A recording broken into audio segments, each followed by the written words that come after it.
আলোচনা হয়েছে এবং যেহেতু কোনো একটা ক্লিয়ার রোডম্যাপ হয়নি তাই আমরা আন্দোলন থামাচ্ছি না। আমাদের সকল দাবির সাথেই একমত। এমন না যে কোনো একটা দাবিকে অযৌক্তিক বলছেন বা কোনো একটা দাবিকে বলছেন যে অপ্রাসঙ্গিক, এমন কোনো কিছু না। আমরা অপ্রাসঙ্গিক কোনো দাবি জানাইনি এবং তারাও আমাদেরকে অপ্রাসঙ্গিক কোনো একটা কিছুর কথা বলেননি। সো আমরা যৌক্তিক দাবি জানিয়েছি এবং প্রত্যেকটা দাবি সম্বন্ধেই আলাদা আলাদা করে কথা হয়েছে। এখন এই যে আমাদের দাবিসমূহ, আমাদের যে ইমিডিয়েট কয়েকটা দাবি ছিল, বিকল্প আবাসন এবং তার পরিবর্তিতে আমাদের যে নতুন ভবনের জন্য বাজেট পাস এবং এর যে ইন্টারিম টাইম, দুইটার জন্য আলাদা একটা পরিবেশ। সো এর ব্যাপারে আমাদের যে কথাগুলো হয়েছে তাহলে বিকল্প আবাসন, সেই বিকল্প আবাসন হতে পারে অন্য কোথাও একটা শিফট করে নেওয়া, অন্য একটা ভবন ভাড়া নেওয়া বা একটা টিন শেড। সো এইটার ব্যাপারে কিভাবে কি হবে, ছেলে আর মেয়ে আলাদা হবে কি হবে না, এটার ব্যাপারে এখনো কোনো ক্লিয়ার রোডম্যাপ আসেনি। এবং আমরা যখন বৈঠক করছিলাম ঠিক সেই মুহূর্তে আমাদের যে ঢাকা মেডিকেল কলেজের অ্যানাটমি ডিপার্টমেন্ট সেই জায়গায় আবার দেয়াল ভেঙে পড়েছে। আমরা যখন বৈঠক করছিলাম তার ঠিক পরে আমরা দেখতে পারি যে এমন একটা অবস্থা।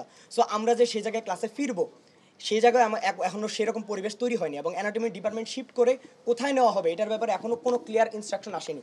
সো আমরা সেটার জন্য অপেক্ষা করছি এবং বাজেট সম্পর্কে সহ এবং বিকল্প আবাসন সম্পর্কে এখনও কিছু বিষয় সম্বন্ধে আমাদের একটু অপেক্ষা করতে বলেছেন, যেটার ব্যাপারে আমাদেরকে বলেছেন যে পরে জানানো হবে। সো আমরা সব কিছুর জন্য অপেক্ষা করছি এবং তাদের সাথে যে বৈঠক সেটা আমরা বলবো যে ফলপ্রসূ, কারণ আমাদের যে দাবিগুলো জানানো ছিল একটা বিস্তারিত আলাপের কথা ছিল, সব কিছুই বিস্তারিত আলাপ আলোচনা হয়েছে এবং তিনিও মনোযোগ দিয়ে শুনেছেন সব কিছুর কীভাবে আমাদের সমাধান হতে পারে, আমাদের থেকেও সাজেশন চেয়েছেন। তো সব কিছু মিলিয়ে আজকে আমাদের আলোচনা হয়েছে, কিন্তু এখনও যেহেতু আমরা ক্লিয়ার রোডম্যাপ পাইনি এবং ক্লিয়ার ইনস্ট্রাকশন পাইনি কীভাবে কী হচ্ছে, সেহেতু আমরা এখনও ক্লাসে ফিরছি না।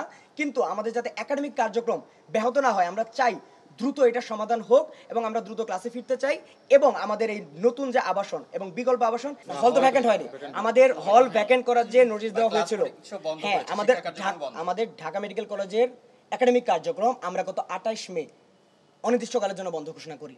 এরপরে আমরা আর ক্লাসে ফিরিনি। পরবর্তীতে বিগত 21 জুনের নোটিশে আমাদেরকে আমাদের কলেজ প্রশাসন থেকে জানানো হয় যে একাডেমিক কার্যক্রম বন্ধ এবং হল ছাড়ার নোটিশ দেওয়া হয়। আমরা সেই হল ছাড়ার নোটিশকে প্রত্যাখ্যান আগেও করেছি, এখনো করছি, আমরা হল ভ্যাকেন্ট করছি না। আলোচনা হয়েছে এবং যেহেতু কোনো একটা ক্লিয়ার রোডম্যাপ হয়নি তাই আমরা আন্দোলন সমাধান না, একদিনে অবশ্যই রাতারাতি সমাধান। হ্যাঁ, আমরা সময় দিতে চাচ্ছি না এমন না, তো আমাদের তো বিকল্প আবাসনের জন্য অ্যালটমেন্ট লাগবে। আমাদের তো একটা অ্যালটমেন্ট যে আমাদের স্টুডেন্ট ক্লাস করার জন্য তো তাকে হলে থাকতে হবে।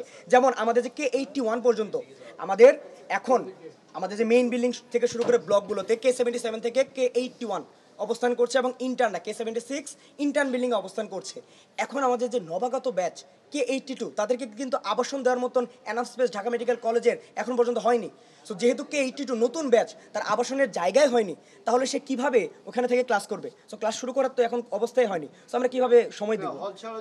না, এই নোটিশ সহ্য করা আমরা তো নোটিশ মানি না, আমরা হল ছাড়বো না। তাদেরকে আমরা বলেছি, আমরা তাদেরকে স্পষ্ট জানিয়ে দিয়েছি। এখন তারা যদি নোটিশ না দেয় এটা প্রশাসনের ব্যাপার, কিন্তু আমরা প্রশাসনকে জানিয়ে দিয়েছি যে আমরা হল ত্যাগ করছি না এবং তাদের নোটিশকে আমরা প্রত্যাখ্যান করি। আমরা তো বলছি যে আমরা আসলে একাডেমিক, আমরা আসলে একাডেমিক ক্ষয়ক্ষতি হয় বা আমাদের যে, আমরা জানেন আপনারা মেডিকেল কারিকুলাম সম্বন্ধে যদি একটু ধারণা থেকে থাকে যে এই কারিকুলামটা কিন্তু অনেক স্ট্রিক্ট এবং এখানে আসলে একদিন ক্লাসে না যাওয়া মানে অনেকটুকু পিছিয়ে যাওয়া। আমাদের কিন্তু রেগুলার বেসিসে এক্সাম থাকে। সো এই জিনিসগুলো তো আমরা চাই না, আমরা তো চাই না যে আমরা পিছিয়ে পড়ি। সো ঢাকা মেডিকেল কলেজের ঢাকা বিশ্ববিদ্যালয়ের আন্ডারে, এর আন্ডারে তো আর অন্যান্য অনেক মেডিকেল কলেজ আছে, কিন্তু প্রফ তো একসাথেই হবে।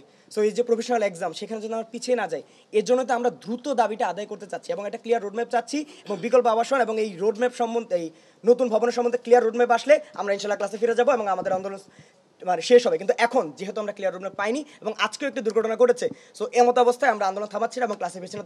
যে আমাদের, আপনারা সবাই এর মধ্যেই হয়তো জানেন যে ঢাকা মেডিকেল কলেজের একাডেমিক ভবন, ছেলেদের হল, মেয়েদের হল, আসলে এটা অনেক পুরাতন মেডিকেল কলেজ বিদায় এর সকল বিল্ডিং হল সবটাই ঝুঁকিপূর্ণ। এখানে আসলে বসবাসে এটা খুব কঠিন। তো এর মধ্যেও আমাদের এটা ছাত্রদের যে দাবি, আপনারা তাদের কথা এতক্ষণ শুনছেন এবং তাদের সকল দাবি, তারা যে আন্দোলন করতেছে এই দাবিগুলো সম্পূর্ণ যৌক্তিক। এক্ষেত্রে আমরা কলেজের যে আমাদের যে প্রশাসন, যারা প্রিন্সিপাল, ভাইস প্রিন্সিপাল, অন্যান্য শিক্ষক মণ্ডলী, একাডেমিক কাউন্সিল এবং শিক্ষকরা সবাই কিন্তু একমত যে বেসিক্যালি এটা আমাদের একটা আশু সমাধান হওয়া দরকার। তো আমি কেন এখানে আসছি? আমি আসছি এটা বেসিক্যালি ছাত্রদের একটা দাবি ছিল যে আমরা যেন আমাদের এই কথাটা একটু উপরে বলতে পারি।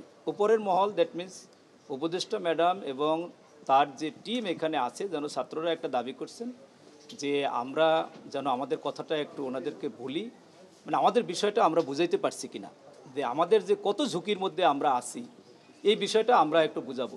সেই ক্ষেত্রে আমরা কিন্তু আমাদের পক্ষ থেকে আমাদের প্রশাসন, কলেজ কর্তৃপক্ষ তাদেরকে আমরা কনভিন্স করার চেষ্টা করছি।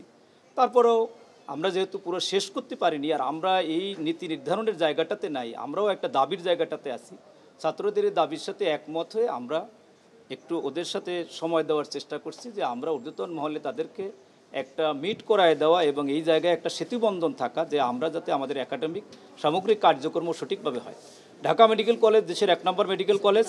এখানে আমি আমি আমি আমি আসতেছি।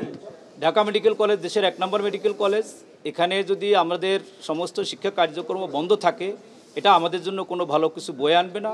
আপনারা জানেন যে আমাদের যে নতুন ব্যাচ আসবে 82, তো এখানে আমরাও তাদেরকে অ্যাকোমোডেট করার মতো আমাদের অবস্থা নাই।